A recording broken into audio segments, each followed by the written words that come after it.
Tash do të shtojmë kontrollat serverike në faqe.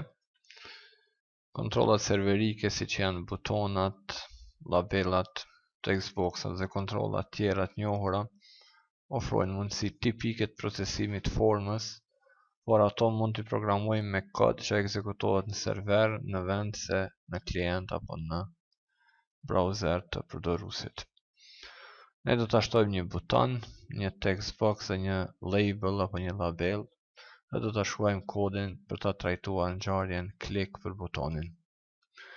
Kalojmë në Design View, pra klikojmë në Design.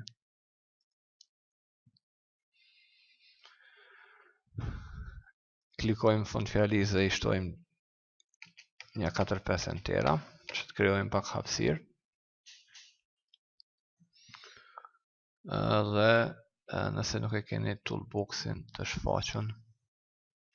shfaqen edhe deri të dukshëm.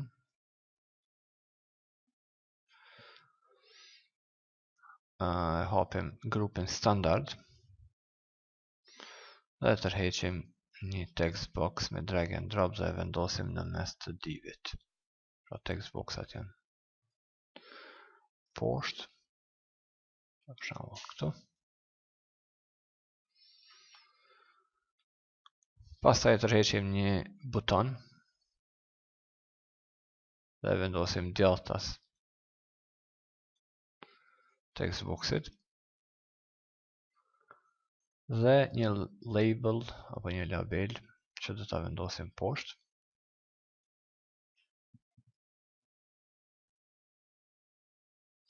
Tash e vendosim kursorin mbi text box, pra këtu. Dhe do të shkruajmë pak tekst, për shembull, shkruaje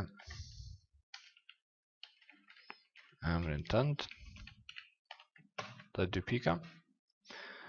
Ky është tekst static HTML, që është praktikisht përshkrimi për text boxin. Siç po shohim mund të përzijmë HTML statike me kontrolla serverike apo me server controls që quhen. Mund të përzijmë në të njëjtën faqe. Dhe tash vazhdojmë me rregullimin e vetive apo të properties të kontrollave. Së pari zgjedhim kontrollën buton.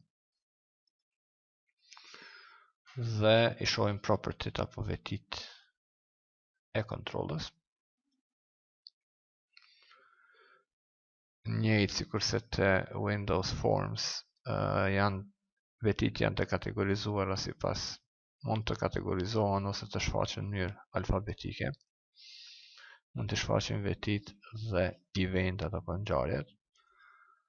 Pra sigurohuni që jemi te properties dhe te teksti e shkruajmë tekstin që do të shfaqet në buton, për shembull shfaqe emrin. Shohim se u reflektu kjo më njëherë në Design View.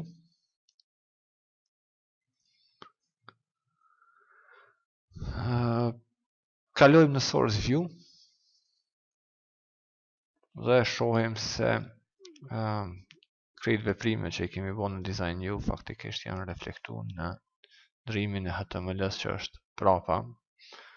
Pra është shtu textbox, textbox 1, textboxi me emrin textbox 1, butoni me emrin buton 1 dhe labela me emrin label 1. Këta janë emra generik që Visual Studio ju alen kontrollave.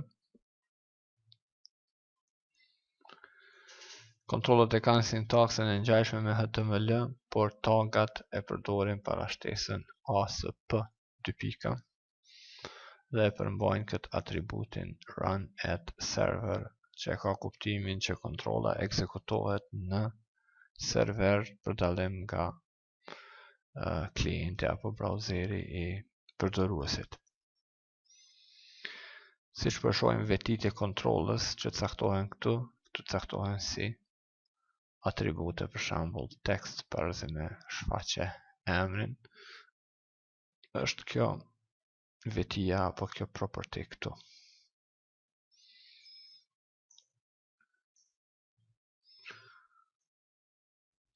Vrejmë se të gjitha kontrollat janë brenda elementit form, pra kjo është elementi form i cili hapet këtu dhe mbyllet këtu.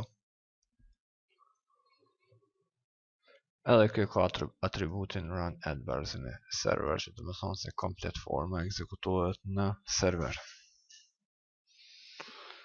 Kuptimi i kësaj është që format procesohen nga ASP.NET në server kur të ekzekutohet faqja, ndërsa kodi që është jashtë tagut form, pra jashtë kësaj, i dërgohet browserit i pandryshuar.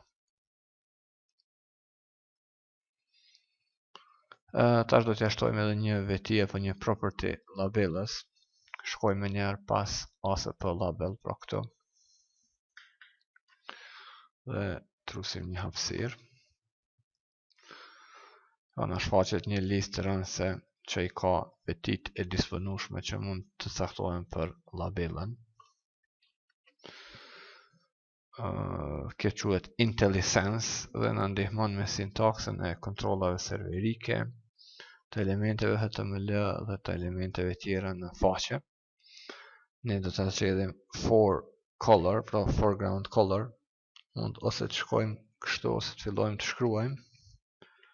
Dhe IntelliSense i filtron shënimet varësisht nga ajo se çka kemi shkruar deri tash.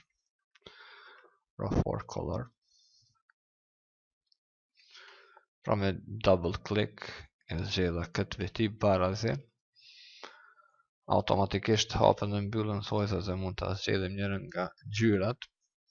Për shembull, ne do të zgjedhim brown apo të kaftën. Dhe praktikisht i kemi thënë që ngjyra e paravijes apo ngjyra e shkronjave të labelës është e kaftë. IntelliSense-in mund ta shfaqim gjithmonë përmes Ctrl+J. Pra edhe nëse nuk është i shfaqur me Ctrl+J, mund ta shfaqim IntelliSense-in kurdo që na nevojitet dhe që ka kuptim në atë kontekst. Në videon tjetër do të vazhdojmë me programimin e kontrollave.